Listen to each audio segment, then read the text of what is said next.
இளையோர் திறன் பேச்சுப் போட்டி. கல்லும் கனியாகும் கனியும் தமிழாகும் ஆளும் வளர்பிறையென வாழும் என் வெளிநிகர் தமிழே. அவையில் அமர்ந்துள்ள நடுவர் பெருமக்களுக்கும் சான்றோர்களுக்கும் என் அருமை தமிழ் நெஞ்சங்களுக்கும் என் முதற்கண் கனிந்த வணக்கங்கள். தேசத்தின் எதிர்காலம், சமூகத்தின் வேர்கள், நாளைய வரலாறு இதையெல்லாம் ஒரே சொல்லில் சுருக்கிச் சொன்னால் அதுதான் இளையோர் திறன். இளையோர் என்றால் வெறும் வயதில் சிறியவர்கள் மட்டுமல்ல, எழுச்சி மிக்க எண்ணமும் மாற்றத்தை விரும்பும் சிந்தனையும் கொண்டவர்கள். புறநானூற்றில் ஈன்றளித்தல் என் கடனே, சான்றோனாக்குதல் தந்தையின் கடனே என்று பெற்றோர் கடமையை பற்றி கூறப்பட்டிருக்கும்.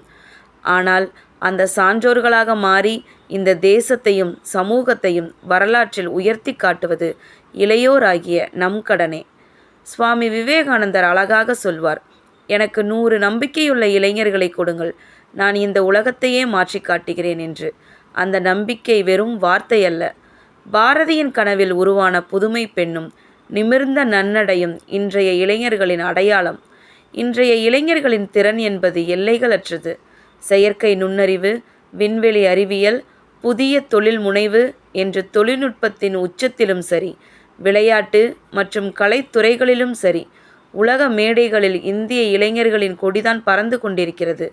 நமது ஏவுகணை நாயகன் டாக்டர் APJ அப்துல் கலாம் அவர்கள் கூறியது, உறக்கத்தில் வருவது அல்ல கனவு, நம்மை உறங்க விடாமல் செய்வதே மெய்யான கனவு. அந்த லட்சிய கனவுகளை சுமந்து தெரியும் அற்புத ஆற்றல்தான் இளையோர் திறன். ஆனால் இந்த பேராற்றல் சரியான திசையில் செலுத்தப்பட வேண்டும்.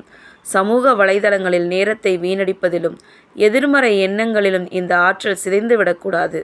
கத்தியின் கூர்மை வெட்டுவதற்கும் பயன்படும், உயிரை காப்பதற்கும் பயன்படும். அதுபோல இளையோரின் திறன் ஆக்கப்பூர்வமான பாதையில் பயணித்தால் மட்டுமே இந்த தேசம் வல்லரசாகும். மகாகவி பாரதியாரின் உறுதியான வரிகளை நினைவில் கொள்வோம்.